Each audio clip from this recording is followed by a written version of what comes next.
Evening, everybody. Alright. Friday afternoon, evening, and I decided to do a little video to show you how easy it is to make pasties. Lola is there on the camera. She is my camera assistant.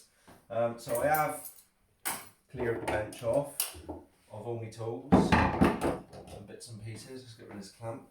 Hang my bike up on this one. It's a bit handy. But that's all out the way, bench is cleared, and first of all we're going to make pastry. Now, people seem to think that it's hard to make pastry. It's easy. You just got to chuck some ingredients in a bowl and mix it all together. So, to make the pastry, which we're going to do tonight, which is Friday evening, and then we are going to put it in the fridge overnight.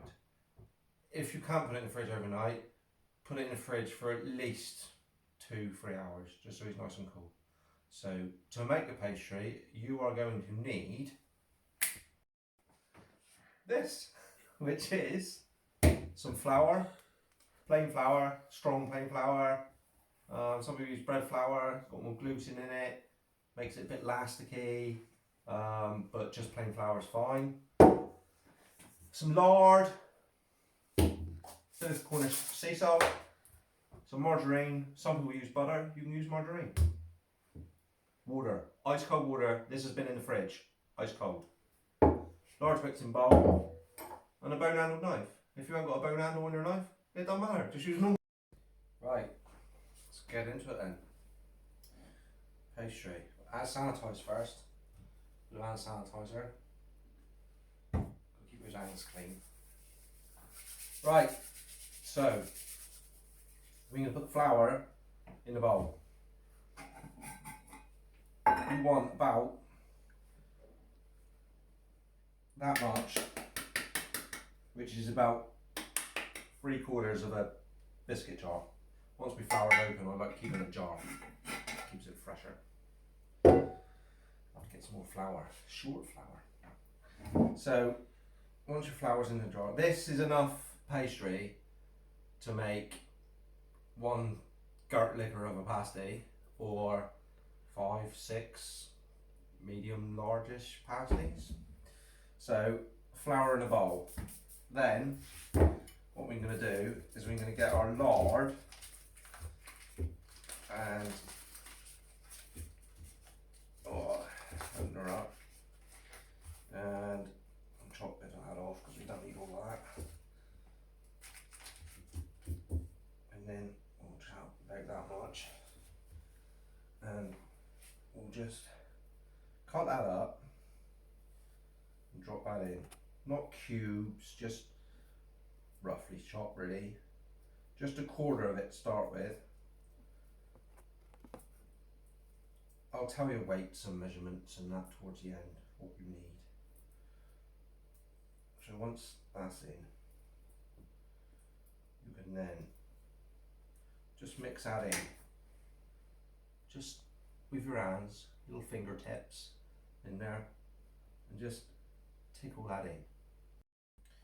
Right, once you've mixed that bit of, tickled that bit of lard into your flour, you could have added your salt before, doesn't matter, but good pinch or 2 of salt in your pasties. For your pastry, I just give that a little flick around in the bowl. And then what we want to do then is get your large. Again, you don't need all that.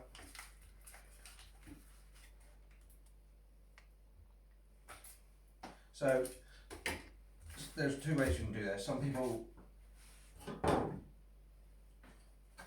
you can get your lard and you can kind of grate it in, but sometimes your lard's quite soft unless it's come straight out the fridge, and you know, you just end up with a graty, mushy mess on the grater like that. So as long as you get it in there, little small bits, chuck it in, flick it about and mix it up. It doesn't really matter. if it's straight out of the fridge, then yeah, like I say, you can grate it. Otherwise, just chop it up.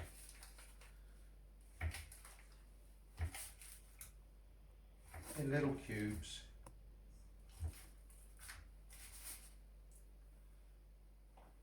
And just drop it in there. Right, once you've got your fats in there, get your knife and just give them a mix around. Just a little gentle, not making a mess. Get all your fats so nicely coated in flour. Then knife down and then just start again tickling in a bit.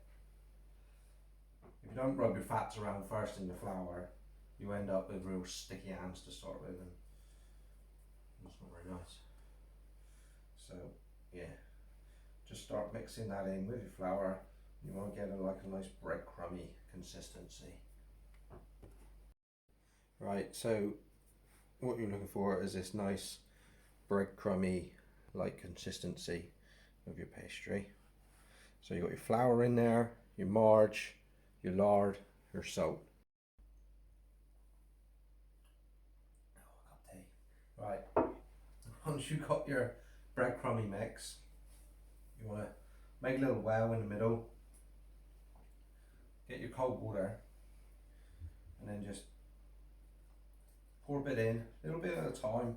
Don't chuck it all in at once, especially if you like me. I mean, mixing bowl's a little bit small really, but just a little bit in, mix it in, and start forming your dough.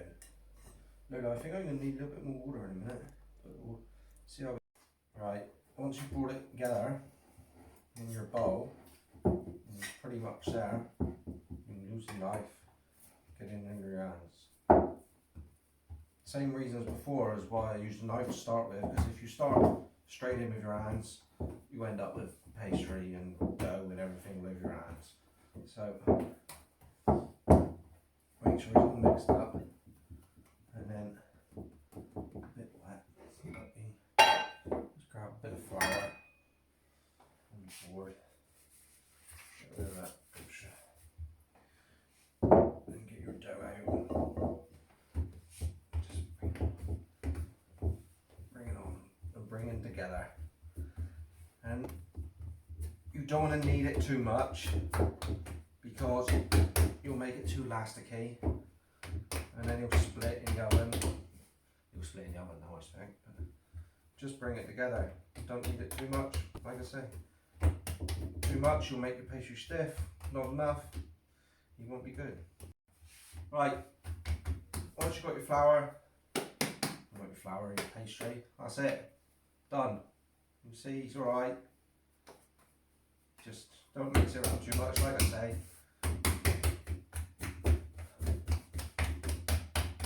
And then get some cling film, wrap it up in your cling film, and get that out.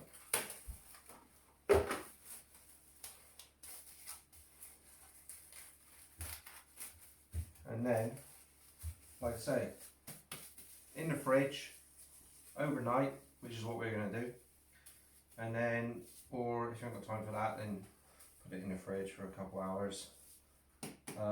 If you made double the amount of pastry what you need, chop some off, separate it up, freeze it, and then if you've got frozen pastry, just get it out the night before you make your pasties next time and put it in the fridge. So that's it for the pasty pastry.